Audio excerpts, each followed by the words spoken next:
Joan Lay yields back. Chair recognizes Mr. Costa.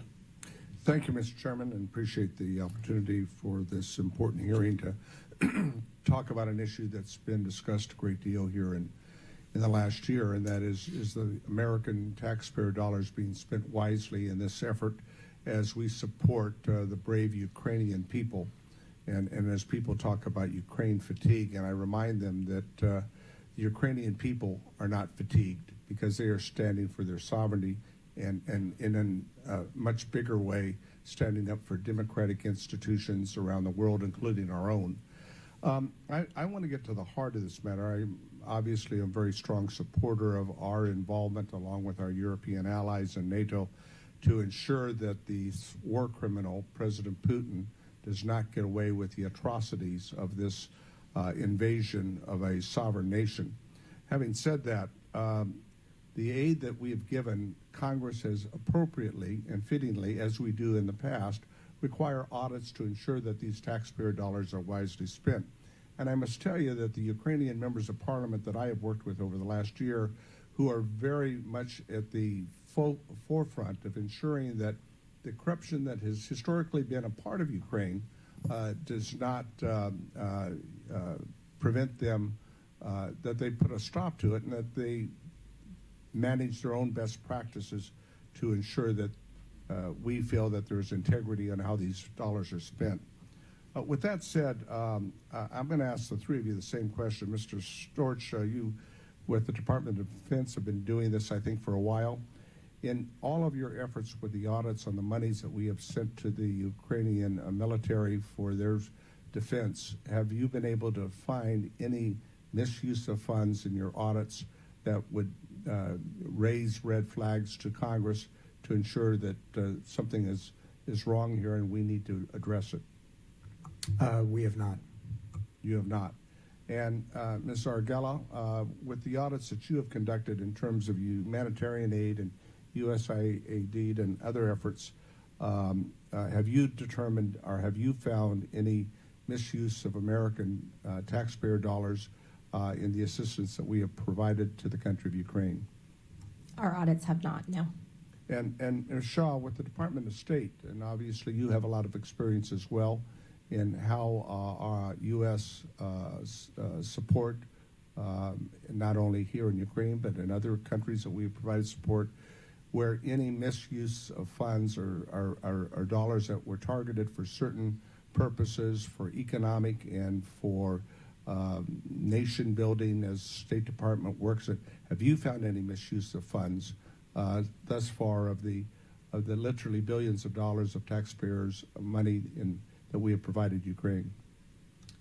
Our completed work has not substantiated any findings like that. All right.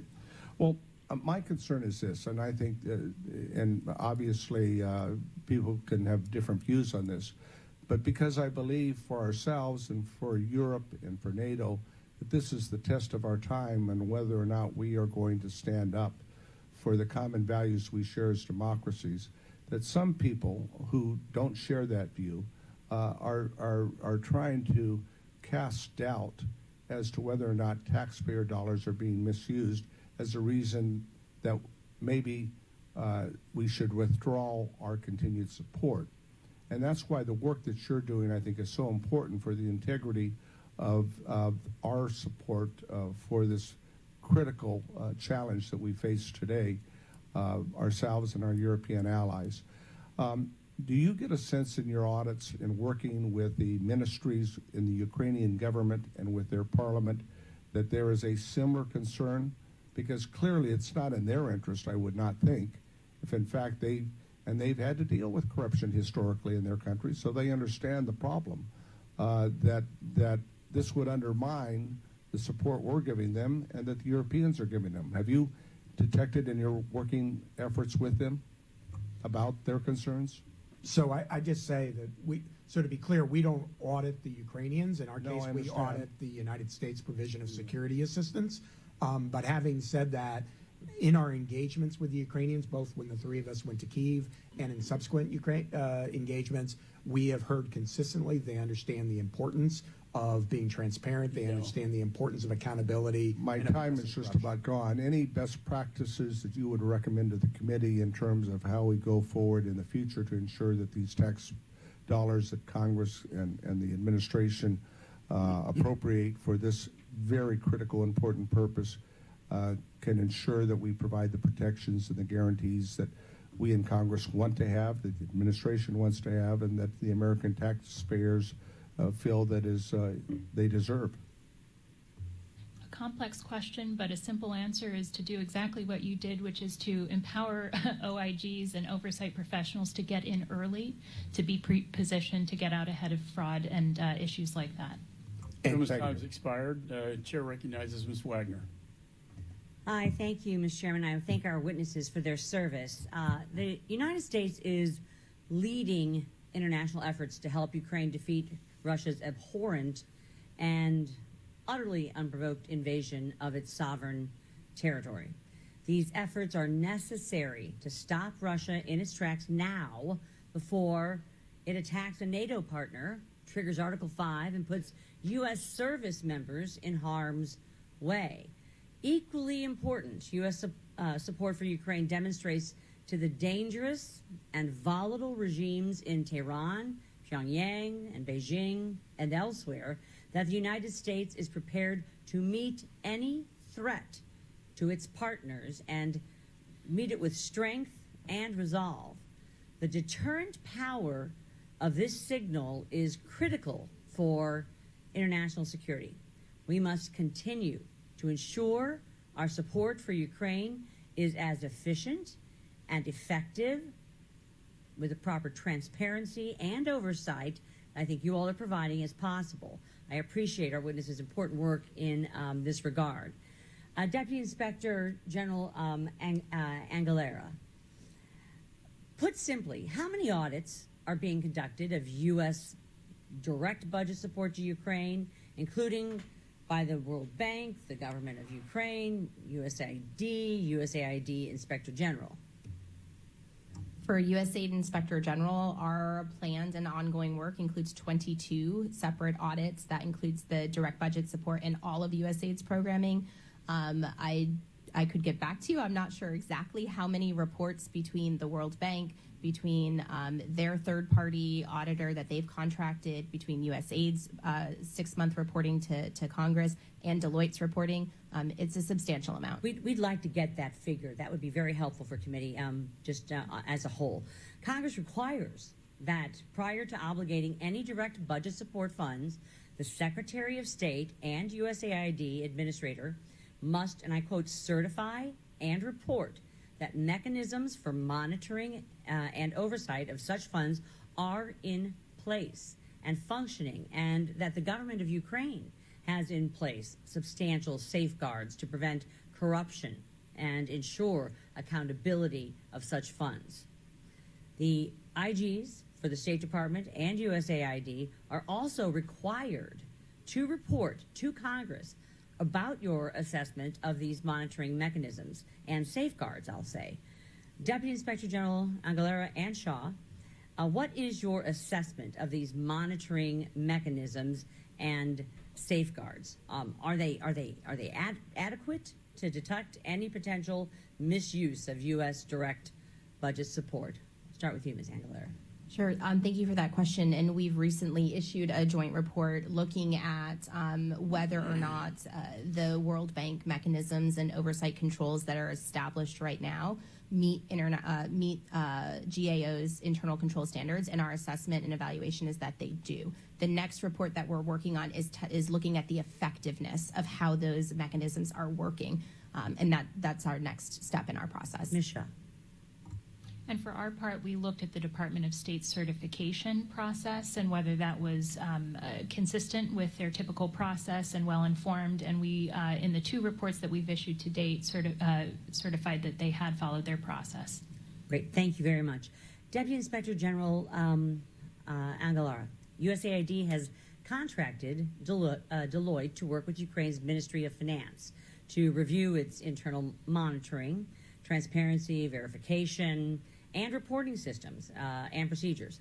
Have you evaluated Deloitte's work with Ukraine's Minister of Finance? And how do you assess the systems and procedures of Ukraine's Ministry of Finance?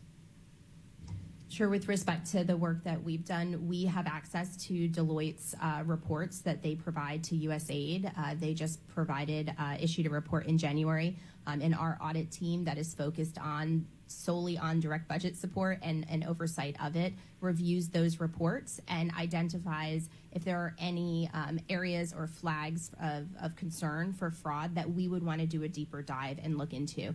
As of today, and all of the reports our independent team has assessed, no such instances have occurred.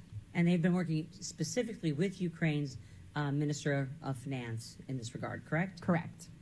Wonderful. Thank you so very much. I've completed my questions, and I yield back to the chair. Thank you. Representative Hill for brief Thank you. comments. Thank you, Mr. Chairman. It's glad to have recognition from the gentleman from Tennessee.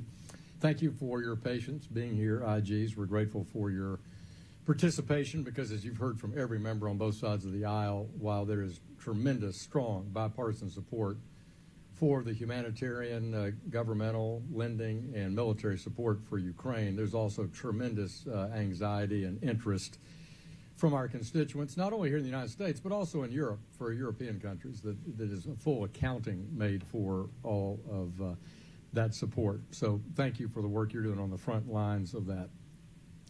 In December, after the House was briefed by Secretary Blinken and Deputy Secretary Adeyemo on funding for Ukraine, I made two principal points to them and followed up with a letter. Congress has to date not really had the full financial overview of our support in each of the buckets that you've referred to, so direct governmental support, humanitarian support, both at the United Nations and through USAID, and military, in a way that they can compare it to other countries. Because part of building consensus in Congress is to demonstrate that while we may have been upfront a major contributor here and the dominant military contributor, that we want to see the world come behind us and play an important increasing role. And we saw that just in the week, President's Day week, when Prime Minister Kishida in Japan pledged $5.5 billion towards Ukraine support. And that's what we want to see more of. And so this work is very valuable, and I'm grateful to you. Ms. Agardella, I want to ask you a question about USAID. So you have, you give money to the UN and you give money to contractees with USAID, which are trusted NGO groups that you regularly do business with. But you were, the agency was pressed to give money directly to NGO groups preferred by Ukraine, for example. Is your auditing different in how one looks at the trail of money going into a UN agency versus a longtime USAID contractor versus a Ukrainian NGO? With respect, thank you for the question. With respect to the NGOs, whether they're large NGOs that we've worked with for years in the past, or we being USAID in terms of providing oversight, not we as in the agency, versus a smaller local NGO or a new partner, we do our work the same exact way. It's a little bit different with UN organizations and the access that we have. It goes as far as what USAID's access is agreed to in the ADS for access to UN documents. With respect to what USAID calls implementing partners, the NGOs, right now in Ukraine, because of the work, it's major NGOs that I mentioned that USAID has partnered with in the past. And then there are sub-awardees that the large implementing partners will conduct, will give sub-awards. And our oversight extends to all of those agencies. That's helpful. You each have investigative arms of your bodies, and so to what extent are they responding to allegations of waste, fraud, and abuse? Maybe each of you could just respond to that. And are they, what does their response look like to you? Are they on the ground? Are they doing it by email? How are they operating? So DCIS, which is part of the DoD Inspector General's office, has people all over the world, including people in Europe, posted forward, and we respond to all allegations of waste, fraud, abuse. And have you misconduct. seen that call for and therefore deployed a team into Ukraine or into Poland or another port of entry of material moving into Ukraine? Right. So we've gotten a variety of allegations, frankly, without getting into specifics, typical of the type of allegations one gets in these sort of conflict situations. And on at least one occasion, I'm aware of, our folks have reached out into Ukraine to get information. We haven't had to deploy anyone there, but if we need to, we will. Let me turn to our two other State Departments. Sure. We have received 178 complaints related to Ukraine, which is, I mentioned, a 556% increase, which to me indicates our outreach is working and people know who to come to report things from the ground in Ukraine. We don't have any permanent staff in Kyiv right now. We have Foreign Service agents deployed in closer to it in Europe, in Frankfurt. But this week we just had 2 criminal agents do TDYs for 3 days in Ukraine. One taking further investigative steps on an open investigation, and others just doing sort of this relationship building that we were talking about. Good. I'll leave it there, but if you could respond in writing, I'd appreciate it. Thank you. Yield back, Mr. Chairman. Thank you, Mr. Hill, for your riveting testimony and question. At this time, I recognize myself for 5 minutes. Ms. Angarella, say your name for me, ma'am. Angarella. Angarella. Well, you can imagine Burchett, it just gets... It's okay. Thomas Massey always says he wants me to have an event called Fish Fillets with Tim Burchett. And I said, so, but that's not how you say it. But anyway, ma'am, what methods are used to prevent waste, fraud, or abuse when paying these Ukrainian pensions? Thank you for the question. The pension support is being provided through the direct budget support, which is going through the World Bank and being done on the reimbursable basis. So when the expenditures are incurred, then the process is for the Ministry of Finance or the government of Ukraine to certify that, submit it to the World Bank. The World Bank, as the trustee who manages and supervises the fund, looks at and to make sure that the expenditures comply with their internal procedures and their protocols, and then they disperse the funds. On top of that, USAID, the agency, has contracted with Deloitte to do its own spot checks, and within the Ministry of Finance. Wait, you said with who? With Deloitte. Deloitte too, sure. To do spot checks and capacity building, not audits per se, but capacity building, including with GAO doing capacity building for the internal or the external audit entities within Ukraine. So those are some of the different levels in this multi-tiered oversight approach. And then our job as USAID OIG is to make sure that we are aware and we are monitoring all of these reports. And from an independent perspective, we're identifying if there are any gaps in those monitoring controls that are already put in place. So you have a pretty good feeling for this, that it's not being stolen, that it's going to where it's supposed to, towards the Ukrainian pensions. Is that correct? As of today, yes. As of today, thank you. Are those the same methods we use when we pay housing and utility subsidies? Through the direct budget support systems, those are all done the same way when they're going through the multi-donor trust fund, the Peace Fund, yes. Okay. Another report by USAID to Congress says that the Ukrainian tax revenues will remain depressed for the foreseeable future. Does your report detail how long we will have to provide money to Ukraine?